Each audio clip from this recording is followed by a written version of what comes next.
Moving over to Middle East, Bassel, can you please bring us up to speed on what's happening in the region? Yes, sure, Bhargav. In the EMEA region today, we had one assessed event and 19 other developments.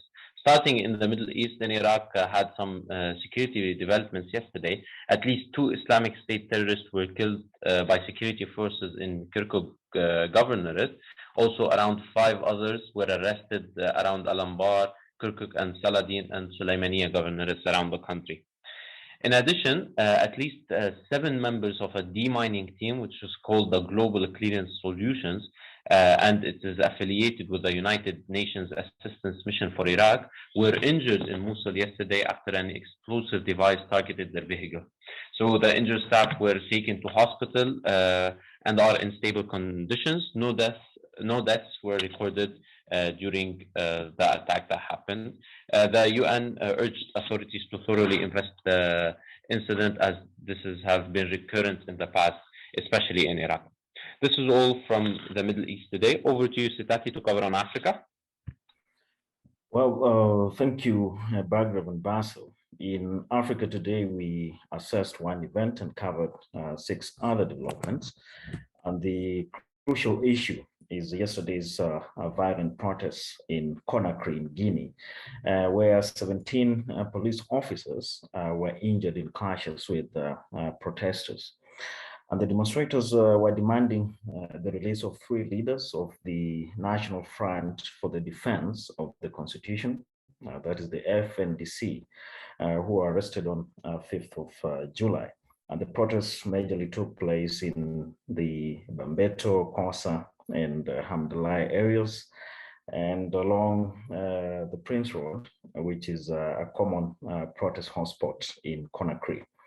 And just a bit of a context of the issue at hand is that the FNDC is the most proactive or the most active pro-reform group in Guinea, which was instrumental in organizing demonstrations that led to the toppling of former President Alpha Conde in September last year. And in addition to this, the FNDC last month opposed the 36th month transitional period, which has been adopted by the country's transitional authorities. And also, in addition to this, the transitional authorities sometime last month also banned political protests from taking place across the country. And what could likely happen is that a protest may continue or are likely to continue in the coming days, especially if the 3 arrested leaders of the FNDC are not released. And so businesses with operations in Guinea, especially in Conakry, need to watch out for possible disruptions to road travel, as well as keep an eye on the activities of the National Front for the Defense of the Constitution, as well as the transitional authorities. That's all from Africa today. Back to Bassel to cover Europe. Thank you.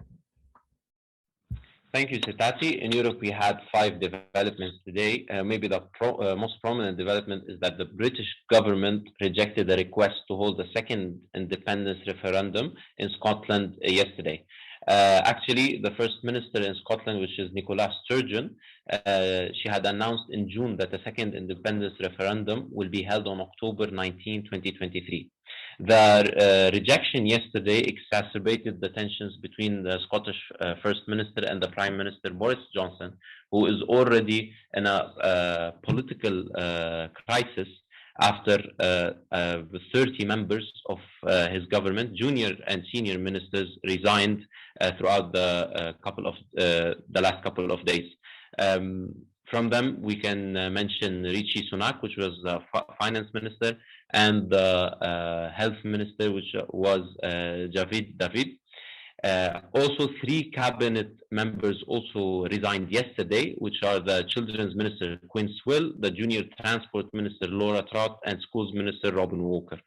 So businesses with operations in the UK should keep an eye on the political developments in the country, especially regarding the no confidence vote that is likely to happen in the next couple of months against Boris Johnson's government.